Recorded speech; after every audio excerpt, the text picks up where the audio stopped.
जो साधक अंदर में उठने वाली आवाजें हैं, उन आवाजों पर साधनाएं करते हैं या अभ्यास करते हैं, उन साधनाओं के माध्यम से अपना मार्ग प्रशस्त करते हैं। ऐसे साधकों के लिए ये आवाजें बहुत ही महत्वपूर्ण होती हैं। ऐसे साधकों के दिमाग में एक प्रश्न चलता रहता है, हमेशा एक उत्सुकता रहती है। उसमें उन्हें प्रथमतः ये चीज़ जानने की बहुत ज़्यादा लालसा होती है, और ये खासकर विषय होता है कि ये जो आवाज़ें अंदर में आती हैं, ये कहाँ से आती हैं।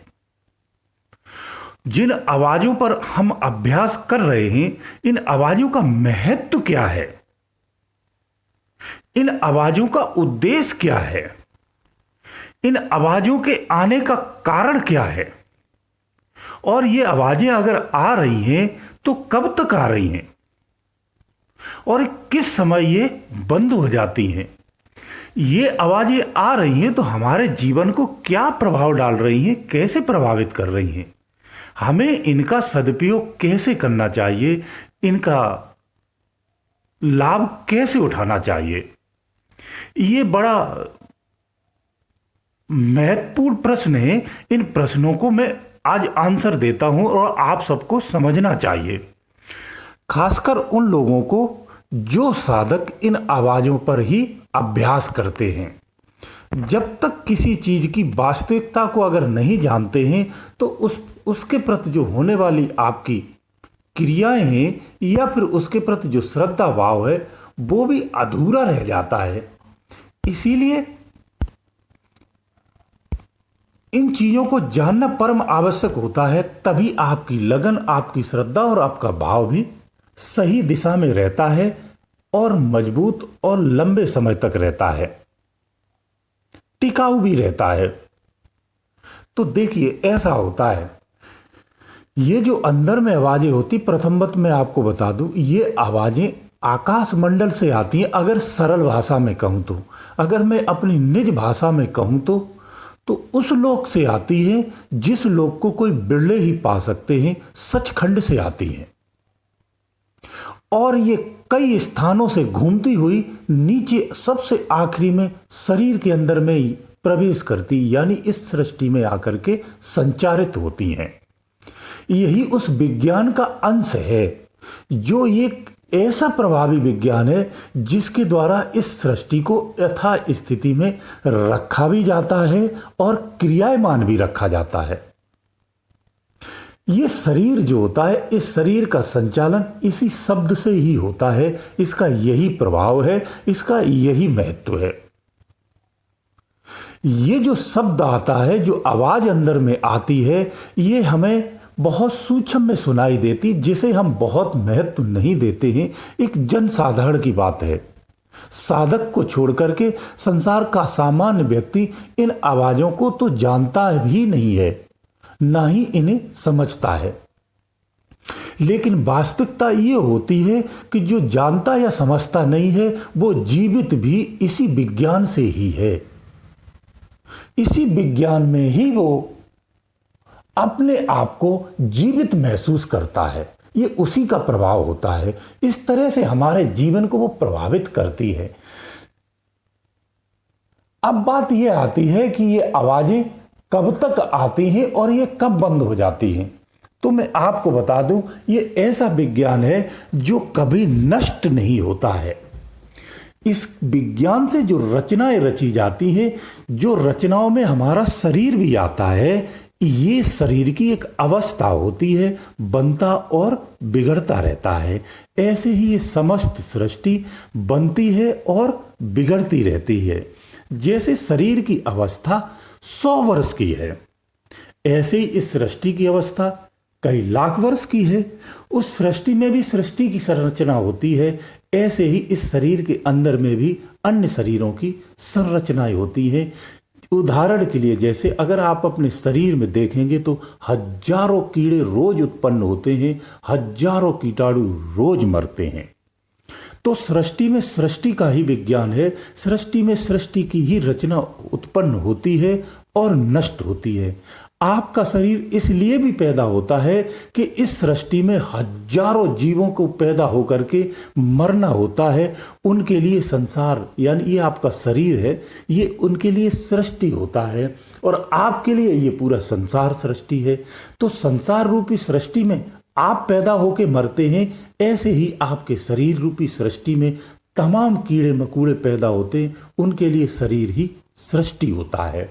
तो सृष्टियों में सृष्टियों का निर्माण होता है, ऐसे ही तत्वों में तत्वों का निर्माण होता है, गुणों का गुणों में ही बहाव होता है, संचार होता है। यही विज्ञान है। अब ये आवाजें कब बंद हो जाती हैं, तो मैं एक निश्चित कर दूं आपको इस प्रश्न का आंसर देने से पहले। ये आवाजें कभी बंद नहीं होती हैं। ये निश्चित विज्ञान है जो कभी भी अपनी स्थिति और अवस्था को परिवर्तित नहीं करता है। ये एक रस रहता है और सदा से था, है और रहेगा। इसी विज्ञान से रचनाओं में परिवर्तन होता है, उत्पन्न होती और नष्ट होते हैं। आवाजों का कम होना हो जाता, जैसे शरीर में आवाजें आती हैं तो कुछ साधक कहते हैं कि हमें आवाज मिलना बंद हो गया है। आवाज मिलना बंद नहीं होता। प्रथम बात तो आप समझ लीजिए आवाज हम किसको कहते हैं। बहुत सारे लोग तो अभी यही नहीं समझ पाए होंगे कि आवाज में बात किस आवाज की बात कर रहा हूं। ये भी एक विडंबना है। तो इस छोटे स्तर से ये भी बताना पड़ेगा। जब आप अपने कान बंद करेंगे तो अंदर में दिखाई देगा कि आप महसूस करेंगे आवाजें आती हैं। ध्यान रखना, वो आवाज़ों को जब मनन करते हैं तो उसके बाद भिन्न आवाज़ें मिलती हैं। उन भिन्न आवाज़ों को भी जो सुनता है उसके बाद मूल आवाज़ मिलती है। मैं उस आवाज़ की बात कर रहा हूँ। तो अंदर में ये समस्त आवाज़ें जो आती हैं वे विज्ञान प्रदत्त हैं। वही विज्ञान है जिसे समझना होता है अंदर में उतर के। अब समझ में आ गया होगा कि मैं किस आवाज़ की बात कर रहा हूँ।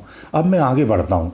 तो जिन आवाज़ों की मैं बात कर रहा हूँ, ये जो आवाज़ें आती हैं ये कभी बंद नहीं होती। इस भ्रम से आप बाहर निकलिए कि कुछ लोग कहते हैं कि मुझे आवाज़ें मिलना बंद हो गई हैं। अरे आवाज़ मिलना बंद होने का मतलब होता है आपकी ध्यान की अवस्था में परिवर्तन है। आवाज़ कभी बंद नहीं होती है। बंद होने के 3 कारण होते, अब मैं तुमको बता दूं। ये 3 कारण मुख्य होते हैं जिन कारणों से आपको ऐसा लगता है कि हमारी आवाज़ें बंद हो गई हैं। प्रथम हमारा ये होता है, जो साधक हैं साधनाएं कर रहे हैं उनको मैं पहले बता दूं। आपको अगर ये आवाज़ें प्रथमवत मिल रही थी, अब ये आवाज़ें मिलना बंद हो गई हैं, तो इसका तात्पर्य ये होता है आपकी ध्यान की जो अवस्था है वो प्रथमवत से ऊपर उठ गई है। जब आपकी ध्यान की अवस्था ऊपर में उठ जाती है, आपकी सुरत जब जागृत हो जाती है, ऊपर को जब सफर प्रारंभ कर देती है, तो ये आवाजें आपको मंद सुनाई देती हैं। क्योंकि जिस स्थान पर अभी तक आप सुन रहे थे उस केंद्र बिंदु से आप हटके आगे को चल दिए हैं। इसलिए उन आवाजों की गति मंद हो जाती है, यानी आपके ध्यान की अवस्था में परिवर्तन हो जाता है। इसलिए वो ध्यान की आवाजें आपको मंद हो जाती हैं। जबकि ध्यान की आवाजें मंद नहीं होती हैं, ध्यान की अवस्था में परिवर्तन होता है। आवाज जिस दिन बंद हो जाएगी उस दिन तो बेड़ा ही गर्क हो जाएगा।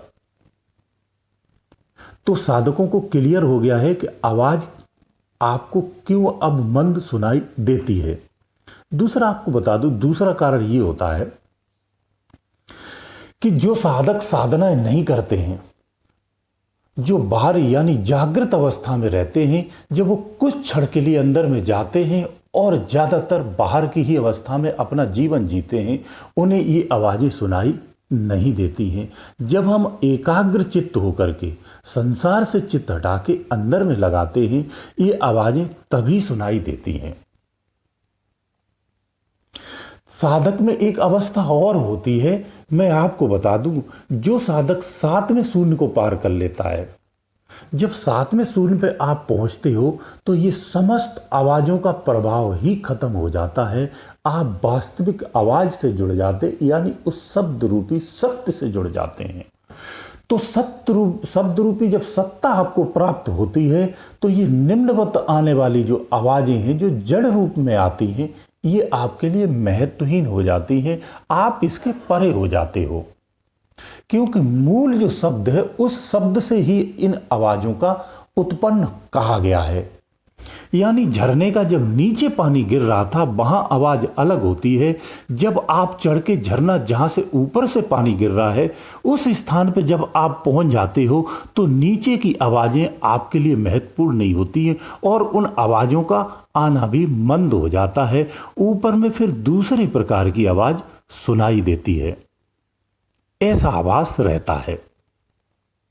इसीलिए उन साधकों को ध्यान नहीं देना चाहिए। अगर ये आवाजें बंद हो गई हैं और एक मंद आवाज मिल रही है आपको और लंबी दूरी की मिल रही है, निश्चित रूप से आप समझ लेना आप नीचे से ऊपर को उठ चुके हैं, परंतु उस निश्चित स्थान पर अभी नहीं पहुंचे हैं। अगर ऐसी अवस्था आपकी है तो ये आपको समझ लेना चाहिए। अब ये आवाजें बंद क्यों हो जाती हैं, मैं प्रश्न इसी का है।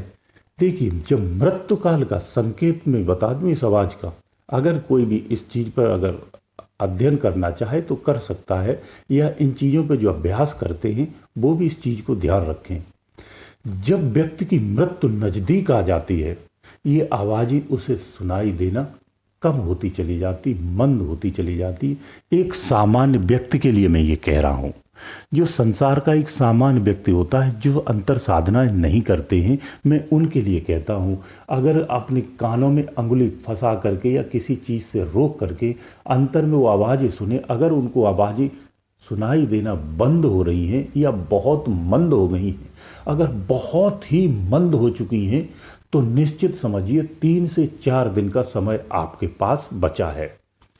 अगर आपको बिल्कुल सुनाई देना बंद कर दे तो मात्र 24 घंटे का आपके पास समय होता है। यानी जो गति होती है, जो विज्ञान होता है, जो अंदर में संचार होने वाली ऊर्जा है, ये आवाज ही है।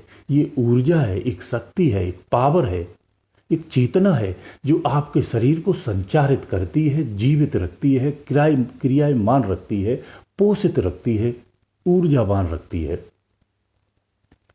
जब इसका संचार मंद पड़ने लगता है तो ये शरीर नष्ट होने लगता है, और जब इसका संचार पूर्ण रूप से हो जाता है तो ये शरीर मृत हो जाता है।